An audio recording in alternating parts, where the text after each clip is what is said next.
मेरी कहानी मैं उस दिन को कभी नहीं भूल सकती जब मेरे पति ने पहली बार मुझे आई लव यू बोला था।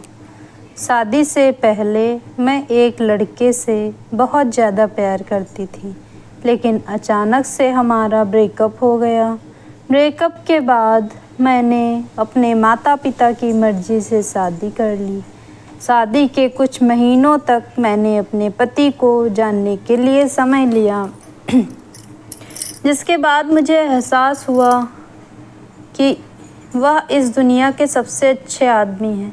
किसी ने ठीक कहा है कि कुछ पल ऐसे होते हैं जो कभी कभार हमें लंबे समय तक खुशी का एहसास कराते हैं। इन पलों में न केवल पूरी ज़िंदगी गुजार देने का मन करता है, बल्कि यह आपको बेहतर इंसान बनने के लिए भी प्रेरित करते हैं। मेरे साथ भी कुछ ऐसा ही हुआ। एक समय में मैं अपनी ज़िंदगी से इतना ज़्यादा परेशान हो गई थी कि मुझे ना चाहते हुए भी उसे पीछे छोड़ना ही पड़ा। दरअसल बात कुछ ऐसी है कि शादी से पहले मैं एक लड़के के साथ 5 साल तक रिलेशनशिप में थी।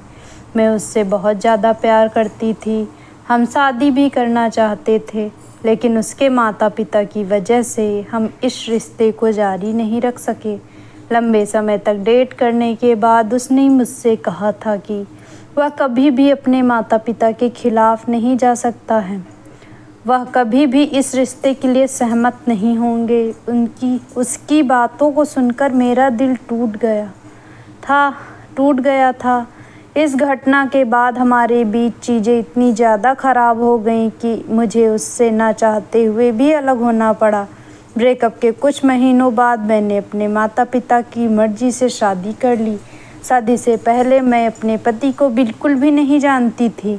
मुझे नहीं पता था कि उनका नेचर कैसा है, लेकिन इसके बाद भी वह मेरे लिए बहुत ज़्यादा मायने रखते थे। शादी से पहले मैंने और मेरे पति ने केवल एक बार बात की थी। हालांकि एक बार मुझे यह संकेत मिला था कि वह बहुत ज़्यादा अपने में रहने वाले इंसान हैं, जबकि मेरा नेचर एकदम उल्टा था। यही एक वजह भी है कि शादी के बीच पड़ने वाले लंबे अंतराल के बाद भी हमने कभी एक दूसरे से मिलने के बारे में नहीं सोचा था। शादी वाले दिन तक हम दोनों एक दूसरे की पसंद नापसंद तक नहीं जानते थे। ऐसे में जब हमारी शादी के बाद पहली रात आई तो मेरे पति ने पूछा कि क्या हम दोनों चुपचाप सो सकते हैं।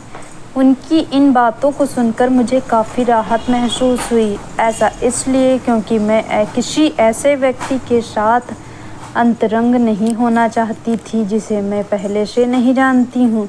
हमारी शादी को 2-3 महीने बीतने लगे और पति पत्नी के रूप में हमने अपने रिश्ते की शुरुआत की। इस दौरान हम दोनों न केवल एक दूसरे को जानने का प्रयास कर रहे थे, बल्कि हम एक दूसरे की ज़रूरतों को समझने भी लगे थे। शायद इसका एक कारण यह था कि मेरे पति एक बहुत ही सहायक व्यक्ति थे, जो अपने परिवार में मुझे सहज महसूस कराने के लिए हर संभव कोशिश कर रहे थे। जब मैं अपनी समस्याओं के बारे में उन पर चिल्लाती थी, वह तब भी चुपचाप मेरी हर बात सुनते थे। हालांकि जब वह अपने काम के बारे में मुझसे बात करते थे तो मुझे भी उनकी बातें सुनने में मज़ा आता था। हम एक दूसरे को उन सभी तरीक़ों से संतुलित करने की कोशिश कर रहे थे जो हमें अच्छे लगते थे। शायद ऐसा इसलिए भी क्योंकि मुझे धीरे धीरे अपने पति से प्यार हो रहा था। उनकी उपस्थिति मुझे सुरक्षित महसूस कराती थी। हमारी शादी को 7 महीने से अधिक समय हो गया था। मैं उनके प्यार में पूरी तरह पागल हो चुकी थी। एक दिन मुझे अचानक अपने पति से यह कहने की इच्छा भी हुई कि मैं उनसे बहुत ज़्यादा प्यार करती हूँ, लेकिन दूसरे ही पल मुझे अपने पिछले पार्टनर की याद आ गई, जिससे भी कभी मुझे बहुत प्यार था। लेकिन मैं इस बात पर भी भरोसा करने लगी थी कि शादी के बाद का प्यार भी उतना ही खूबसूरत और अनोखा होता है। ऐसे में मैं एक दिन ठान लिया कि मैं अपने पति के सामने अपने दिल की सारी भावनाएं रख दूंगी।